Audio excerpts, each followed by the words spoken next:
a fountain pen that I've been using for a good year and a half now. The Moonman C1. What a pretty and attention-grabbing rod-shaped eyedropper. Demonstrator, if ever there was one. Extraordinarily eye-catching and well-made fountain pen. It's a Sunday afternoon and I'm catching the last of the exquisite weekend light, which has been flooding through my windows into my furious little face all day. This pen is made out of acrylic, transparent acrylic, polished beautifully, clarity to it, absolutely gorgeous. 138 millimeters in length. Without anything sloshing around in the reservoir, it's 21 grams. 5 milliliters of ink in the shaft of the pen when at maximum capacity. You can put it on your desk standing upright like that. There's no clip. But what this pen does have is a really subtle facet, which is enough to keep it from rolling. So it's just a little shaving, a little glide across the otherwise circular surface of the pen to create this facet which stops it rolling off into oblivion. And something that's been rather nicely thought through on this pen is the double-threaded cap. It means no thought whatsoever is needed in order to get the facet on the lid and the facet on the shaft lined up every time you close the pen. So there's never any mismatch. Adds to the overall quality feel of the pen, marginally makes up for the lack of clip. I also wonder whether they could have taken a ring or taken a leaf out of the book of earlier. An eyedropper. Maybe you're familiar with them. A glass tube with a little rubber balloon on the end, put into the ink and then squirt into the pen. You can use cartridges with the Moonman C1. It's clearly designed to be an eyedropper, which means it has the ink sloshing around free in its shaft, or tank, I want to call it in this case. It comes with the usual very attractive Moonman packaging. Channels, apple, perhaps. Its solidity, really acute, sharp lines. So well done, Moonman, on your box. Along with the pen, an eyedropper. Red nipple on the bottom, which is what you use to suction up. The ink that came supplied was the ink that I shoved into the pen, made by Pen BBS, and it's labelled number 109, and the colour is gardenia, a member of the bedstraw family. It can either have white flowers or a rather fetching yellow. Ink does not necessarily all stay in the shaft. What I have experienced with this pen is nib creak. Nib creak? Dawson's Creek. Nib creak. Nib creep is what happens when the capillary action of various channels in the nib and feed cause ink to leak out and sort of create a little patina of little ink splotlets on the nib of the pen. It has also splattered quite uproariously bits of dried ink in the interior of the cap. I was weighing whether to clean that or not. And it looks like a mangy old ashtray.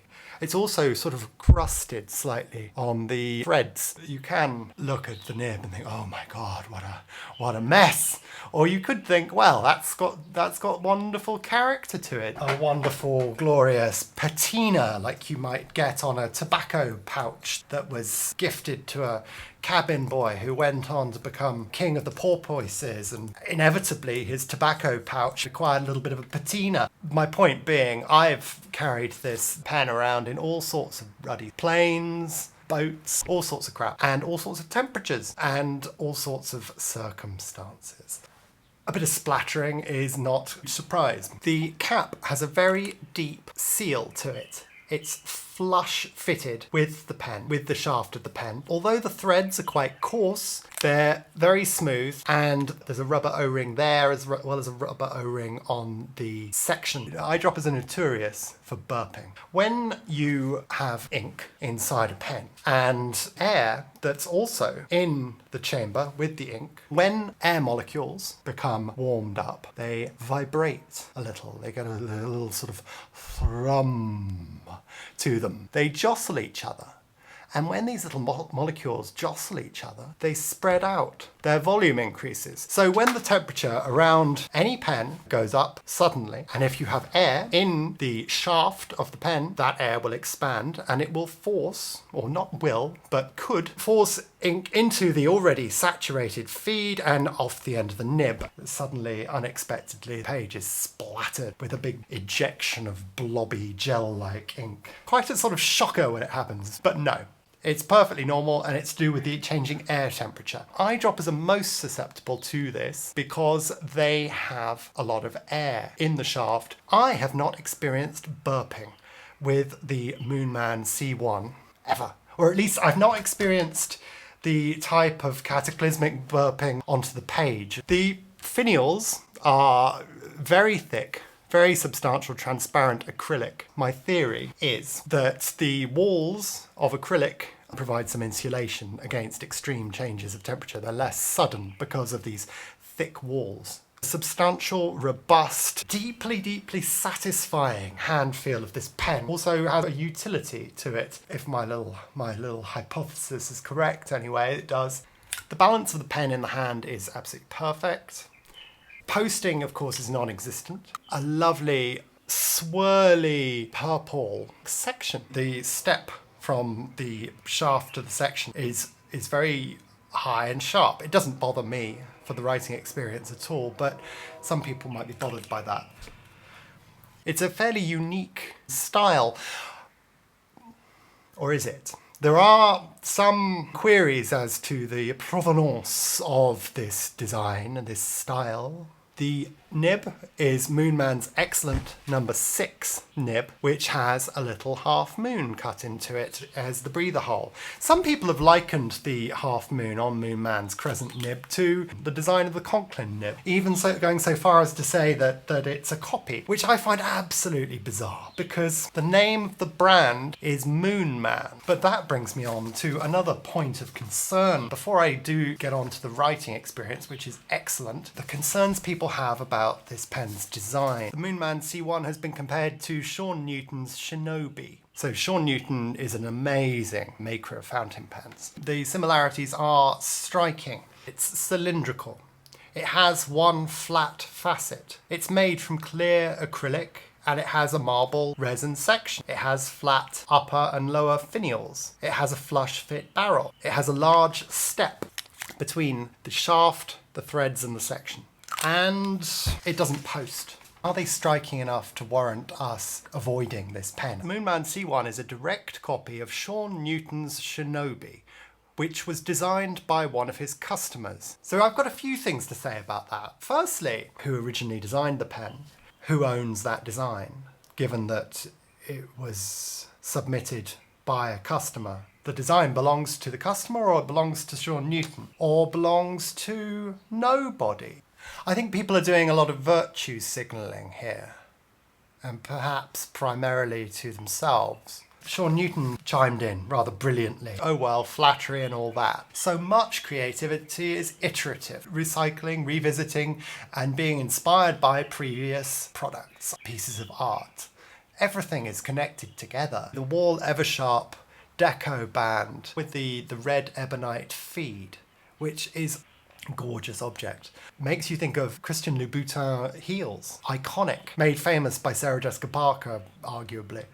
There is some connection between those two ideas. The Parker jackknife was a flat-topped eyedropper, transparent, amber red. Many of the features of this design are echoed in various pens throughout the 20th century. If you're inspired by somebody's creation and you create something of your own, using their work and their effort to replace yours to make money sucks. But if you're using it as a starting point, do we fling our knickers into passing traffic so cross that somebody else has made this distinctive use of red to irradiate their product and stamp it into your memory and make an impression? Well, no, because it's the colour red. The writing sample.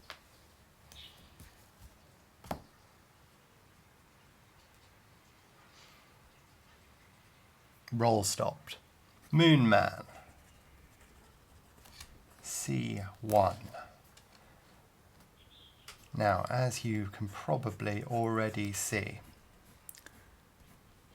this pen is lovely and wet.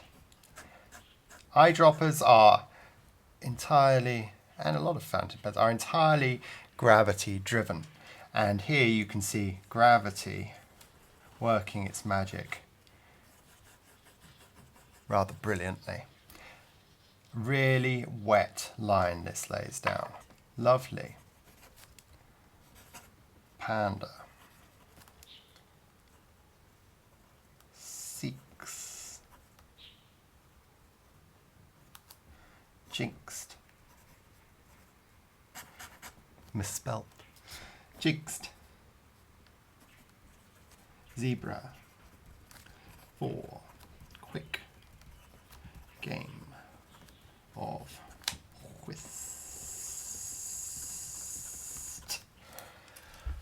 It's a really, really lovely wet writer that lays down a smooth, juicy,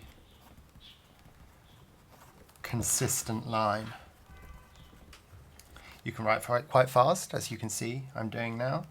It's got even a little flex to it, this nib. There you are, you can see some line variation.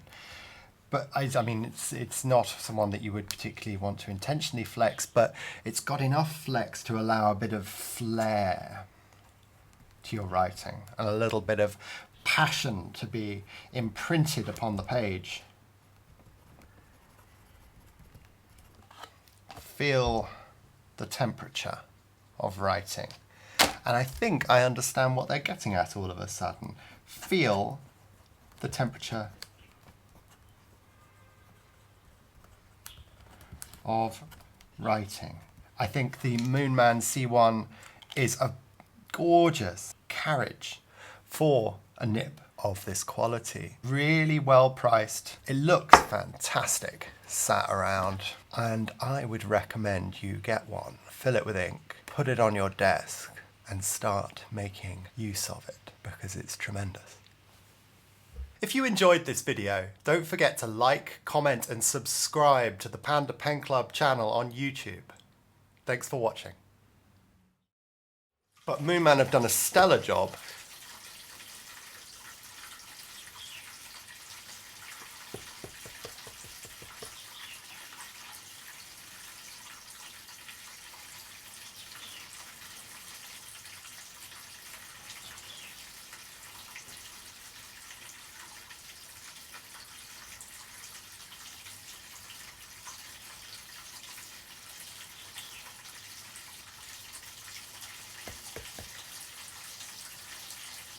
Jesus. Bloody irritating. Moonman have done a stellar job